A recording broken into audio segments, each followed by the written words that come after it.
Hello friends, this is the third video in a series on how does a Christian grow spiritually. We are going through the Gospel of Mark and we are highlighting three components essential to spiritual growth that are often missing in our approach to spiritual growth. In our first video we said that mission was the first essential ingredient because it provided all of the nutrients that a Christian needs in order to grow. As we serve other people, we experience spiritual growth. Secondly, perseverance was the second video and the second ingredient necessary for new growth.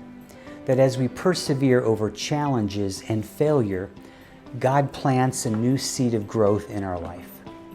And so today we are on our third video and the third missing component from most of our growth plans.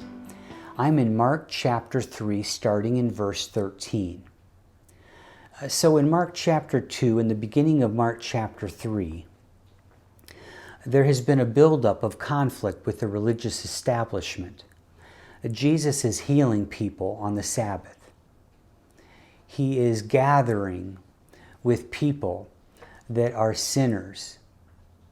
He's not fasting like the disciples of John or the disciples of the Pharisees are fasting. And so he's not behaving the religious rules. He's not fitting into their boxes, and they're upset increasingly, 5 different episodes that build to what's about to happen. So Jesus in Mark chapter 3, verses 13 and 14, he goes up on a mountain, and in verse 14, it says, he appointed 12, whom he also named apostles, so that they might be with him, and he might send them out to preach and to have authority to cast out demons. He appoints 12 men that they would be with him, and that he would send them out. Now, the number 12 doesn't mean much to you or I, to you and me. But they understood what was happening. Jesus, 80 miles north of the religious capital, Jerusalem, has appointed 12 people to replace the 12 tribes of Israel. The religious establishment that has just rejected increasingly what he's doing.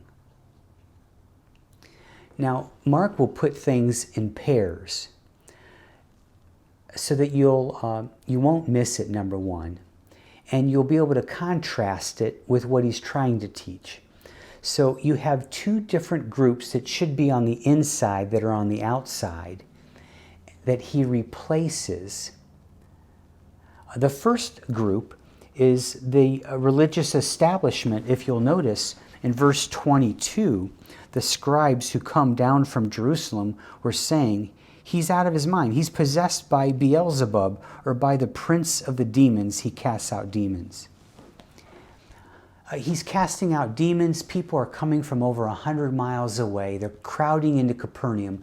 They're gathered around his house. The disciples can't even have a meal. And he chooses 12 disciples, and the religious establishment is saying, is he out of his mind? He's healing people. There's masses of people. He's breaking all the religious rules. He's gathering with sinners, and he's just appointed 12 people.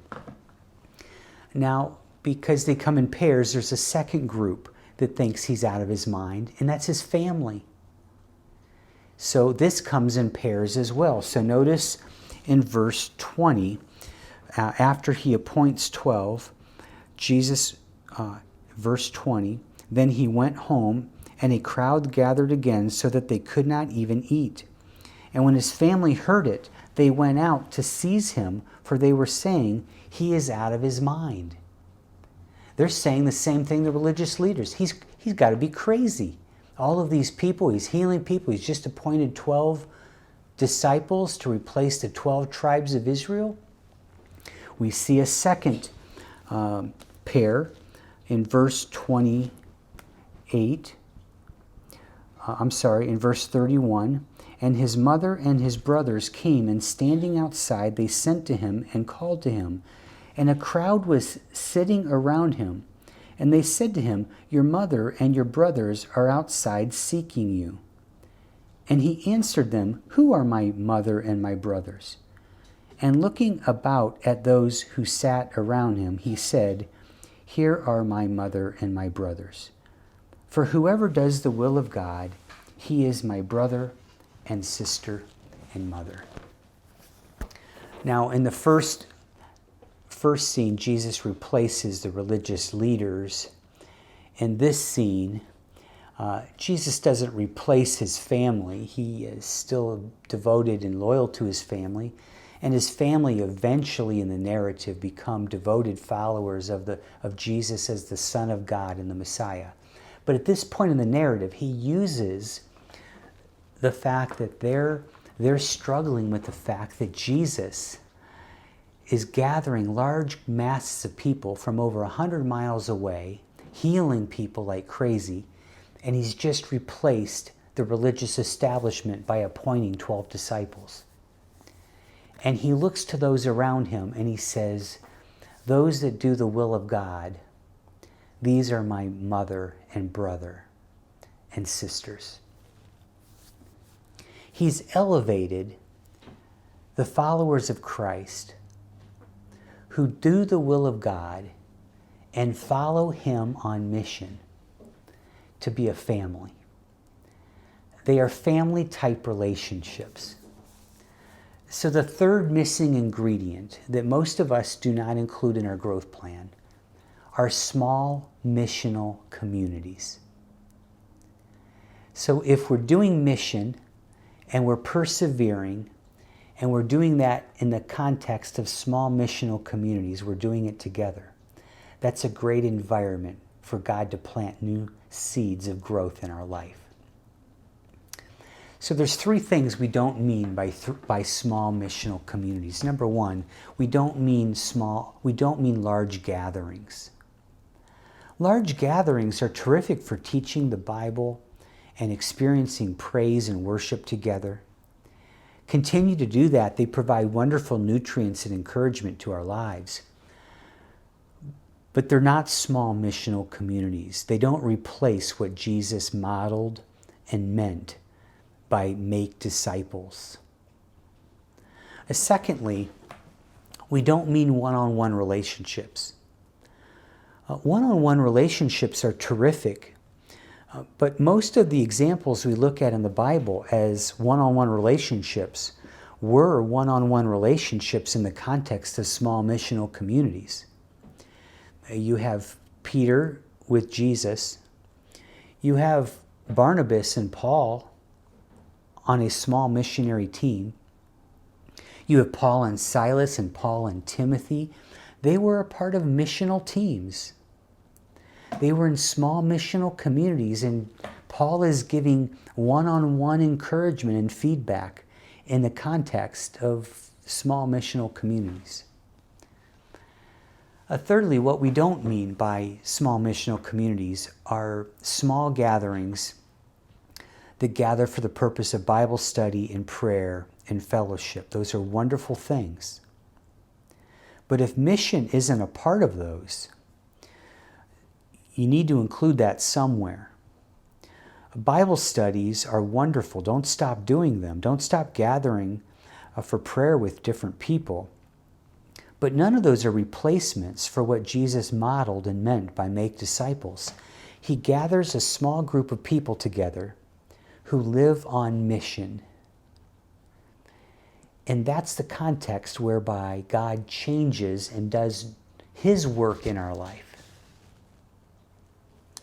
So let me talk about 3 ways that you can add mission to your life in small communities. If you're already meeting with a group of people for Bible study and prayer and fellowship, it wouldn't be difficult to say we're going to gather and we're going to hold each other accountable for how we're living on mission individually during the week. That's one way. To pray together, to talk together, to train together, to encourage each other. How are you living on mission individually? Secondly, it would be to do it as a group together, to find a need and to serve that common need together, to organize the group sometimes around a common need. So there's a church called the Underground in Tampa, Florida, that have over 200 missional communities called microchurches.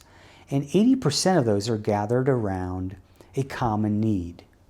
They'll serve addicts, or they'll serve prostitutes, or police officers, or nurses, or teachers. They'll find a need and they'll unite around meeting that need. And as they serve that need, as they represent God in those people's lives, you be careful that you don't make people a project. You be careful that you don't bring too much agenda, but that you lovingly serve people in a way that represents God and His heart for people. A third way that you can do mission as a small community is every other week that you meet with your community group. Every other week, make it a social environment that can include your friends and family and coworkers and neighbors. Gather for meals, gather to watch ball games, gather to scrapbook together, gather socially, but invite your friends and family every other week. When you're going to talk about some topic that is intentionally geared towards God, don't blindside your friends. Say, this week, while we're doing this, we're going to talk about this topic, so that you don't blindside people. But train your people to be relationally normal. Lovers of Jesus, lovers of people, that just know how to genuinely relate to people. That's a third way. Now, however you choose to do small missional community, if you would like to add that to your community group, or you want to start a group, a gathering of friends where you're serving mission together, I would love to come alongside of you and help you. I've been studying different churches, how they do missional community groups, and if there's anything I can do to assist you, to encourage you, to pray with you, I would love to come alongside of you. There's a couple ways you could reach out to me. Number one, you could email me through JesusChurchCharlotte, JesusChurchCharlotte@gmail.com, or you can go to our website here in Charlotte called jesus-church.org, and there's a contact me page there, jesus-church.org. Increasingly, this website will have training, both in video and in handout form, that will expose leaders to different ways of leading a community group missionally. This isn't about one form. It's about breaking the form, the only form we seem to do in American Christianity, and adopting all kinds of forms around friendship. If you let friendships dictate what you do rather than church religious forms, you can bring the function of Bible, community, worship, mission, as people are ready for those. And we want to provide training on an ongoing way for those that you want to do that, whether you're in Ohio or California or other country in the world.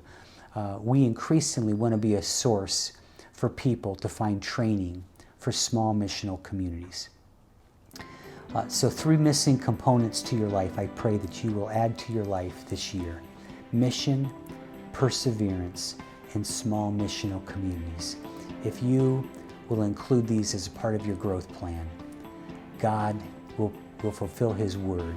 He'll fulfill His promise to promote new growth in your life this year. God bless you.